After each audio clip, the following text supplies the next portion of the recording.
Good morning friends, welcome back to my channel. आज मैं आपण सहित सोया चापर रेसिपी शेयर करी और ये बहुत टेस्टी और यमी रेसिपी। ये देखो गोटे बाउल रे बीन्स मंजी नहीं आ गोटे बाउल रे सोयाबीन नहीं। बीन्स मंजी को मुझे ओभरनाइट भिजेकी रखीदे।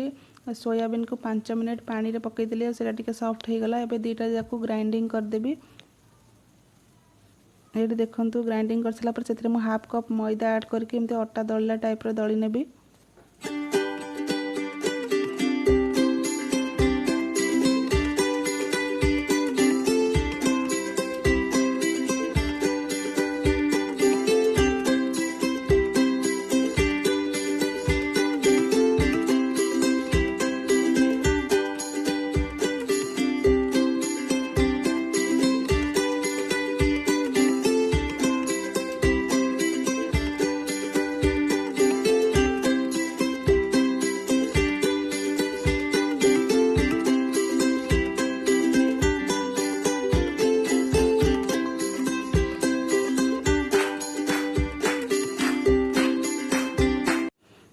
देखंतु एमती रुटी शेप रो बेली सारला परे ताको छुरी रे एही परि भाबरे काटी देबे और तापरे ताको आइसक्रीम स्टिक रे गोड़ेई की रखी देबे।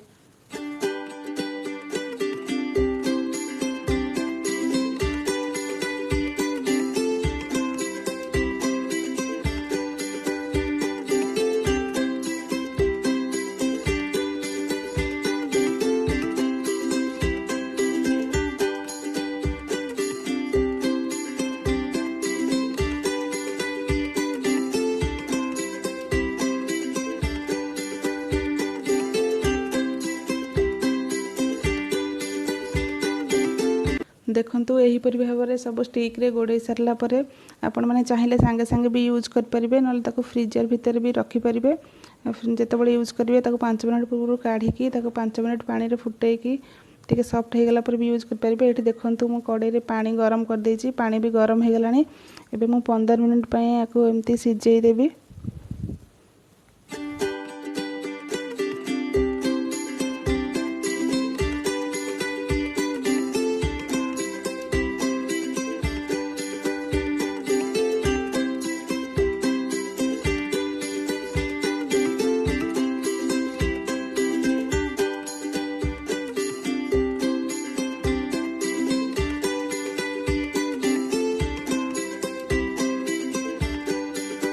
फ्रेंड्स एबे 15 मिनिट हो गलानी। एबे मु कवर काढ़ी देबी आ ताको प्लेट को काढ़ी की फैन तले ठंडा कर देबी।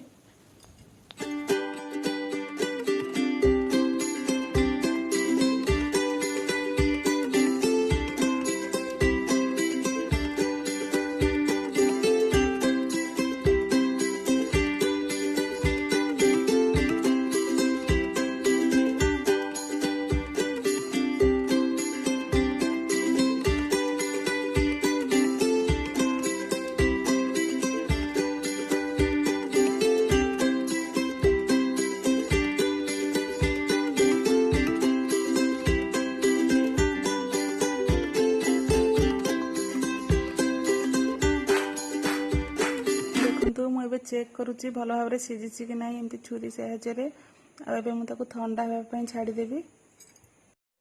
देखंतु एबे सब ठंडा हो गलानी। आ यही परि भाव स्टिक रू मु काढ़ी की ताको एमती छोट छोट पीस करके काटी देबी।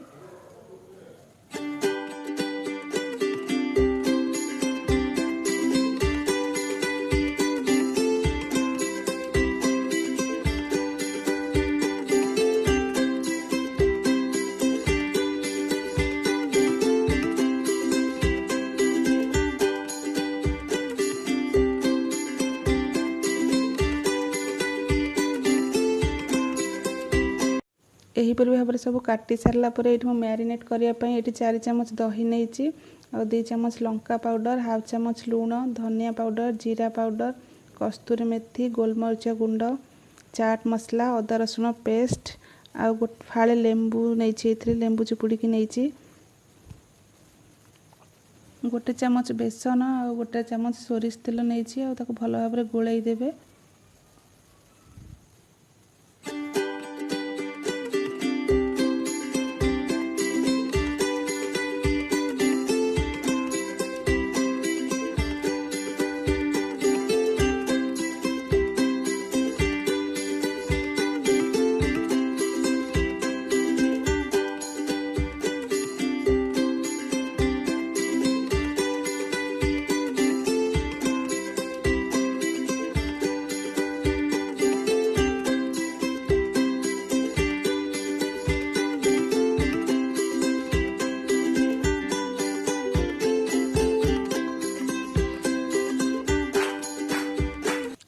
चाहिए फूड कलर टिके ऐड कर परिबे। आ एठी मो अमूल रो फ्रेश क्रीम टिके ऐड करची।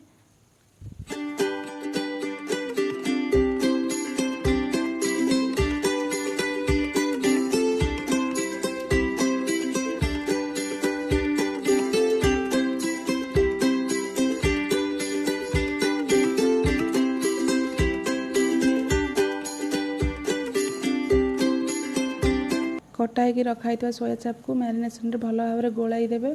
गोलाई सारा पर ताको गोटे घंटा फ्रिज भितर रखिदेबे।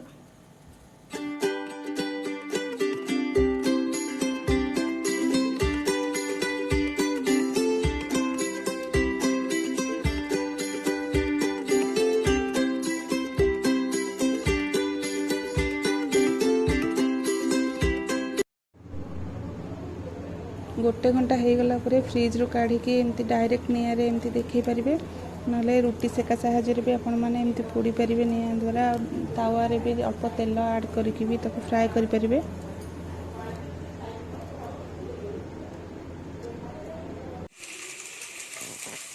मम्मा तोड़ी जली गला ने।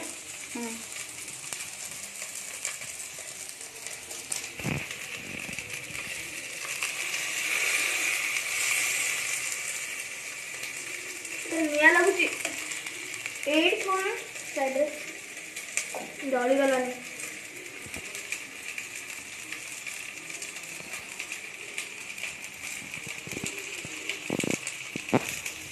देखंतु तावा रे भी अल्प रिफाइन तेल मु ऐड करके पकई देछि और फ्राई भी हो गलानी। मम्मा मैं करछि कि चाहिए ना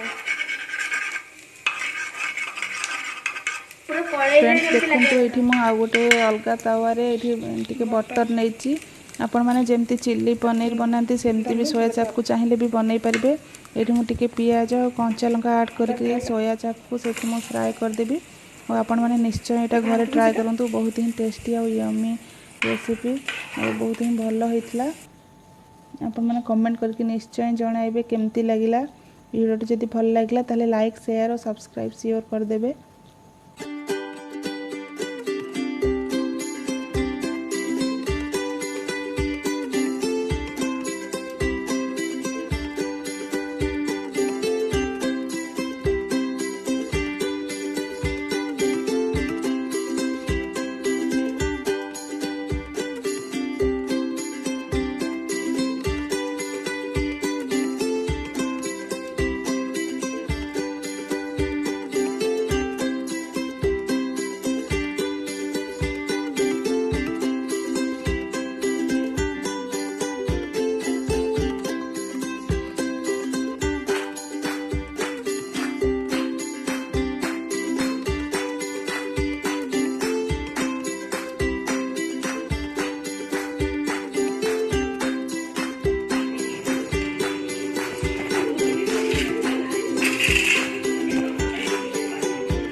रेसिपी केमती लगला मते कमेंट करके श्योर जणाइबे। आशा करछि आपण मानको भिडियोटी भल लागिथिबो। आ जदि भिडियोटी भल लागला ताले लाइक शेयर और सब्सक्राइब करने को जमा भी भूलिबेनी। Bye bye friends. काली आ गोटे नेक्स्ट ब्लॉग रे देखा हेबो।